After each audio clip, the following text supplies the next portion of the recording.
Any noise comes, anything, let's just... Yeah. 100%. Fine. Start. Okay. When and how did you go vegan? So, I've been born and brought up in a vegetarian family. And while growing up, my parents always told that we are vegetarians because we are compassionate people. Compassionate towards the animals, because we don't kill or we don't eat any animals. Still remember back in the school days when someone brought a cake with eggs in it, I would never eat that cake. I'm like, this has a dead animal in it. But then I would wear a leather belt. I would not be I would have no problems if someone gave me like a Toblerone chocolate which had eggs in it. So there was some sort of a inconsistency in what I was doing already. And then to pursue my masters, I went to the US in 2001. Now, my roommate was an ethical vegetarian, and that said, I just said this word, and I think ethical vegetarian is a paradox in itself. But he was ethical vegetarian, and he always would push me saying, you're buying ice cream with eggs in it, you are wearing a leather belt, you are doing all these things. And I'm like, what's the problem with eating an ice cream or eating eggs? So he started sharing a lot of information from the dairy industry, from the egg industry, from the leather industry. And I started doing a whole bunch of research on these articles.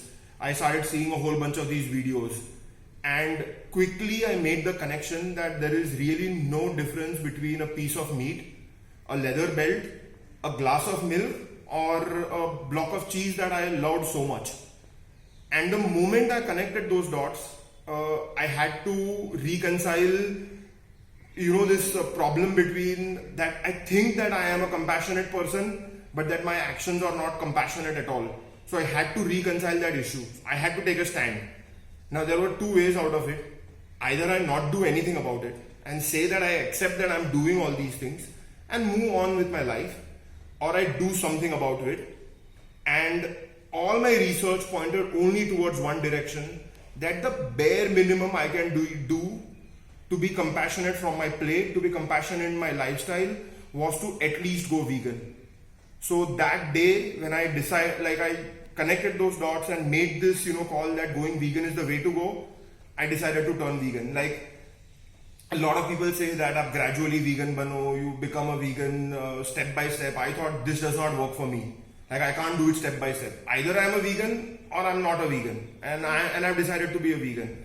So overnight I turned vegan.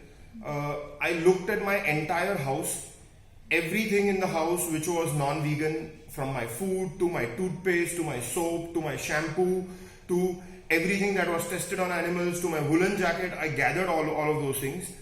And again there was a dilemma. I have already bought this. Maybe I should just use it off and instead of throwing it off. But then I thought, look, I live in Santa Monica, and Santa Monica has community centers. Santa Monica also is very friendly towards its homeless. So I thought maybe I can just go and offer all this stuff to whoever wants to use it and whoever wants to take it, and they can use it. I don't want to use it because I don't want to touch or wear or do anything to do where an animal was harmed or exploited. So I was of course able to donate all these things, and this was in December 2002. So now it's been about 16 and a half years that I have been a vegan, and frankly speaking, it's possibly one of the best decisions that I took in life, because until then I was this happy-go-lucky guy who was just happy with my own life. I did not care about any things that were going on in the world, from issues with patriarchy or sexism or homophobia or too many things that bog the world down today. I had no stand, or I just did not care about those issues. But taking a stand for animals helped me start taking a stand for a lot of these issues. And the next few years were some of the most fruitful and introspective years of my life, where I was able to transform and get a lot of shitty mentality out of my life. And this all started with taking a stand for animals. So I still credit going vegan and standing up for animal rights as the start of my real life. Okay. What were the struggles you faced to go vegan, and did you face any skepticism from your mentors or peers or family? See, initially, I would not say I mean, in terms of struggles, initially, of course, there was a bit of adjustment phase because suddenly you are vegan, but at the same time, you are so used to drinking milk, you are so used to eating that ice cream, or you are so used to eating that cheese wala taco in Taco Bell.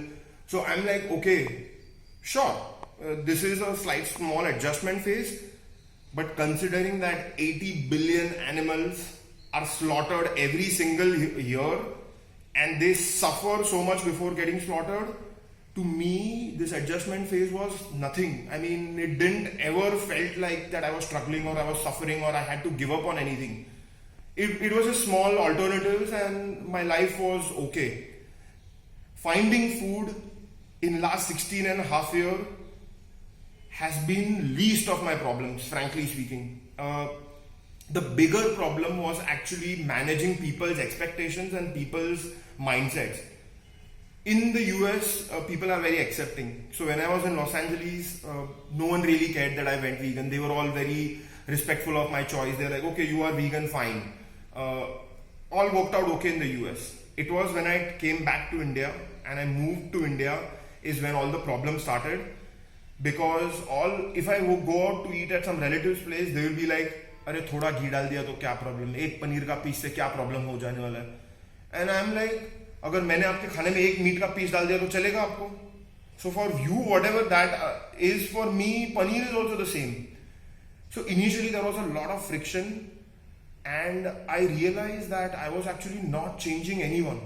Because see, as a vegan, or when I went vegan, I realized that it changed my life. So to me, I thought that everyone should turn vegan and it will also change their life. So I was this person who wanted everyone to go vegan in my family, my friends, my extended family, but no one was going vegan. On the contrary, I'm pretty sure that in few of those lunches and dinners, they fed me a whole lot of non-vegan food. But the way I started off was, I started not telling anyone to go vegan at all. I respected their choices. And I realized that every time I would go, instead they would tell me to become a vegetarian. And over a period of years, they started realizing that I am not trying to change them. They are trying to change me. And that brought about a big change where they started being very respectful of my choice. Because I was being respectful of their choice. I mean, I was not being respectful. I was just keeping quiet and not saying anything. But that brought about a change, the first bit of change where they started like, okay, if I was going at dinner to someone's house, they would call me and they would ask, Kuntan, हम क्या क्या डाल सकते हैं इसमें? हम क्या नहीं डाल सकते? Instead of me calling them, now they were calling me. So this was, the first good thing. And then I found Mount Everest, my calling of life. I went and I climbed it. And through the journey, the great thing that happened was that instead of me telling someone to go vegan, they were asking me, हमें क्या खाना चाहिए कि हमें performance मिलेगा, हम Mount Everest भी चढ़ पाएंगे, हम ये भी कर पाएंगे. And when I tell them or I answer their question, they are far more receptive to what I'm saying rather than me saying vegan bano, vegan bano, vegan bano. So in the first few years of my journey where I was telling vegan bano, no one went vegan. In the last 10 years of my journey, I have not said vegan bano even once. And I think thousands have gotten inspired and gone vegan. And to me, that's like the most satisfying thing for me in life. So yeah, that's the sort of vegan journey with struggles. There were no struggles at all. But yeah. So you talked about your calling, right, to climb the Everest. Right. Can you elaborate a little bit about when did you realize that this is your calling? See, this was all by chance because back in 2009, I was this regular software engineer leading a 9-to-5 life, and I was 110 kilos. So, of course, no inclination towards fitness or doing any of these things. And I was like super unhealthy vegan. I ate everything from a pav vada to pav bhaji to pizza to any junk food that I could get my hands on as long as it was vegan.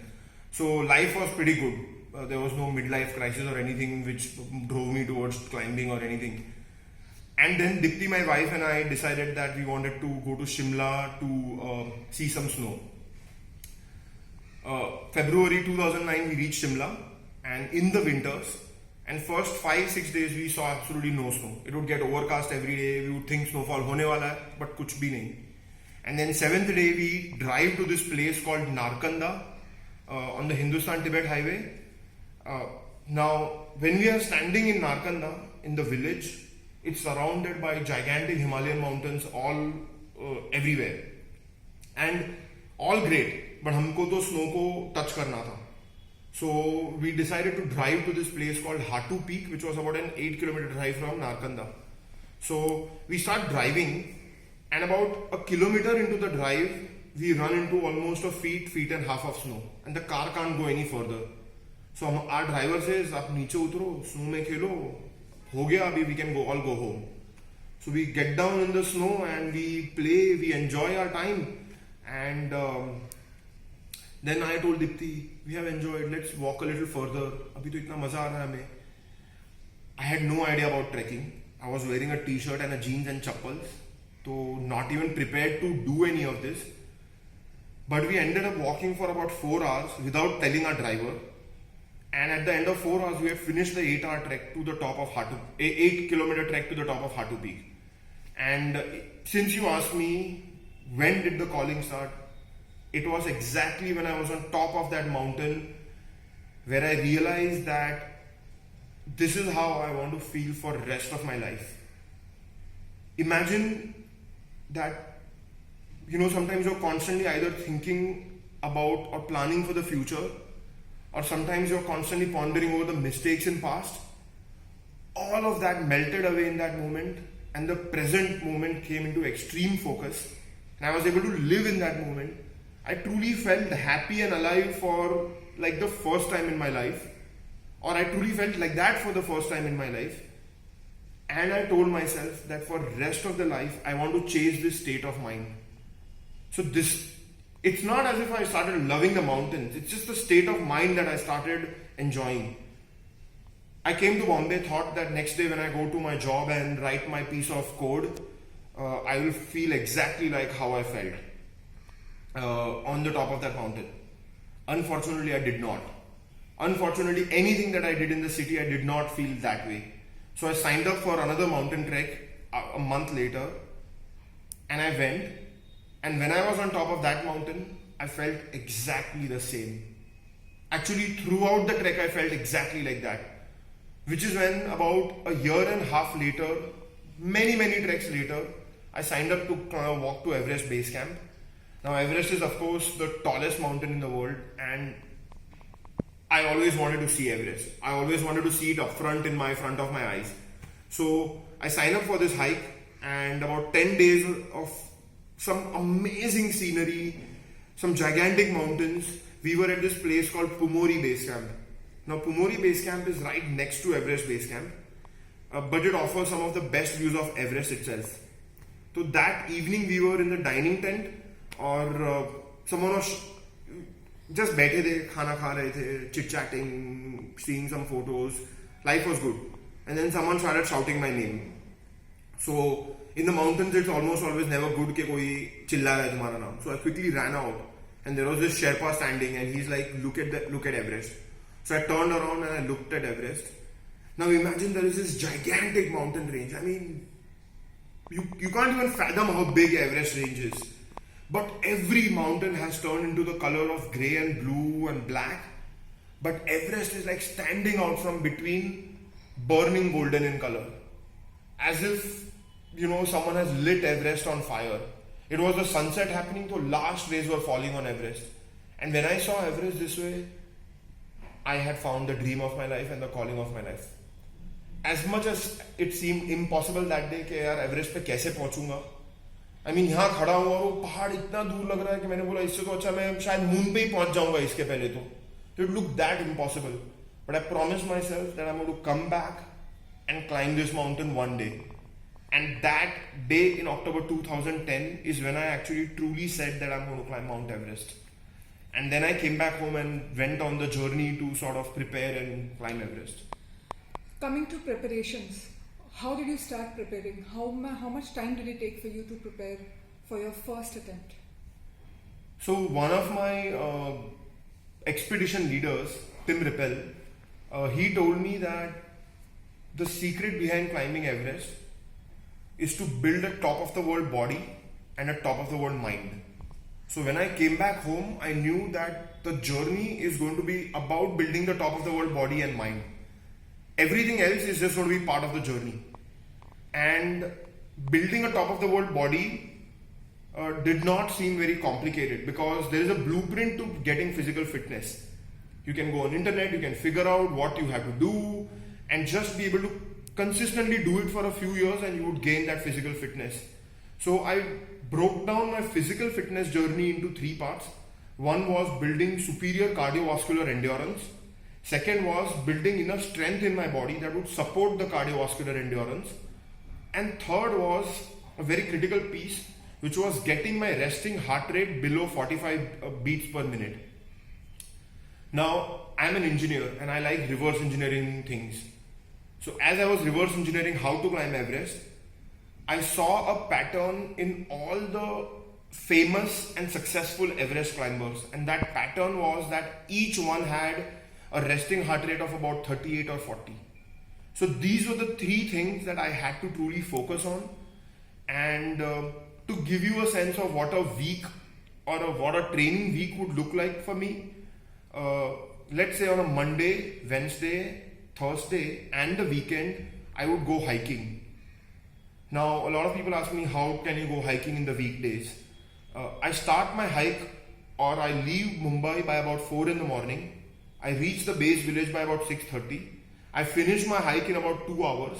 A typical hike that would take most people easily 6-7 hours to finish. I would do it in 2 hours, come back, be back in Mumbai by 10:30, 10:45, shower and get to work. So this would be 3 hikes which would be done in a very, very high speed and high heart rate. And then in the weekend, I would do a hike which would go from anywhere to 8 hours to 24 hours. And this would be done at a very slow pace. So this was my cardio regimen. And then apart from that, about 2 to 3 training sessions, not in a gym, but more like a fitness studio where I'm not using any machines, but I'm just using my own body's weight to work out. Very, very fundamental exercises like push-ups, pull-ups, planks, squats, lunges. So very fundamental exercises that would work out from head to toe. And then I added something called high intensity interval training, which is almost a workout of only 15 minutes. But in that workout, you take your heart rate to almost as close as your max heart rate. For me, my max heart rate is anywhere around 200 BPM. So I would go to anywhere like about 190, bring it down to 110, 100 and then take it back up again and do the workout in that fashion. And I did it consistently over a period of 4 years. And before I went to climb Everest for the first time, my resting heart rate was about 44. And so one piece of advice that I want to give your audience is that the biggest secret behind getting physical fitness is simply consistency and discipline. If you are able to figure out the right set of exercises for your goal, and if you are able to do it day in, day out for years, you will have that body and you will be able to achieve your dream. Of course, in addition to just doing physical fitness, almost on a yearly basis, I was doing 6 to 7 Himalayan expeditions, small, big, both. So it was a good mix of physical fitness and building the right experience that sort of drove me towards my journey. Building mental fitness, there is no blueprint, and I don't know. I think mental fitness is such a long topic that we may just need a separate video to describe mental fitness. So I'm not going to go into details of it, but if you ask me, about 20 to 25% of your success is physical fitness, but about 70 to 75% is being strong here. That's what's going to get you on top of the world. You made 2 attempts to climb Everest, and your first 2 attempts did not work out. Right. So how did you keep yourself going in the interim period? What kept you focused and driven? Imagine waking up in the morning and the only thing making sense in your life is Everest. Not your father, not your mother, not your wife, not your job, not anything else. Just Everest. अगर इस level तक कोई चीज के पीछे आप obsess हो जाओगे या पागल हो जाओगे तो there is no question of giving up, or there is no question of your mind getting defocused, or question of कि how did you keep yourself going. I simply did not face that problem. Sorry, I would have liked to tell you some dramatic answer that I was down and out and then I thought about animals and that, I'm going to do it for the animals, but I did not. It simply did not happen. For not a single moment in the last 10 years of my life that I have lost focus. It's because I was just, it was beyond obsession. And to people who want to climb Everest, I tell them that अगर इस level तक तुम Everest के लिए obsess नहीं हो तो better don't climb this mountain because you'll get killed or you'll lose your fingers or toes on that mountain. So you need that level of focus and you need that level of commitment to climb this mountain and climb it safely and reliably and come back down in one piece. So I never not once faced this moment where I was going to give up. I always knew that I was going to climb Everest. As a vegan mountaineer, Right. I think you're the first vegan mountaineer in the world to have scaled Everest twice. Twice, yes, but this first wala thing is like really so debatable क्योंकि no one is keeping track of कि कौन vegan गया है और कौन vegan climb कर रहा है. So yes, I call myself the first vegan to climb Everest, and a whole bunch of people also know me as that. But to me, the great thing about that is that I get a lot of publicity and I get a lot of exposure because people know me as the first vegan in the world to climb Everest, and that allows me to talk about veganism. So as long as I'm coming in press, as long as I'm coming, people are sharing about me, people are talking about me, as long as they are doing it in the vegan context, I'm happy. Otherwise, I don't really care about the first vegan tag at all. To me, it was simply important to go climb Everest. It was a big dream of my life, and to go climb Everest as a vegan and prove to everyone that look, vegan diet or vegan lifestyle has simply no problems. That's it. So that was always the sort of the idea as a vegan mountaineer. So one was food, the second one was fitness to climb the Everest. But you also overcame the third challenge, which is getting vegan gear in your second round. Right.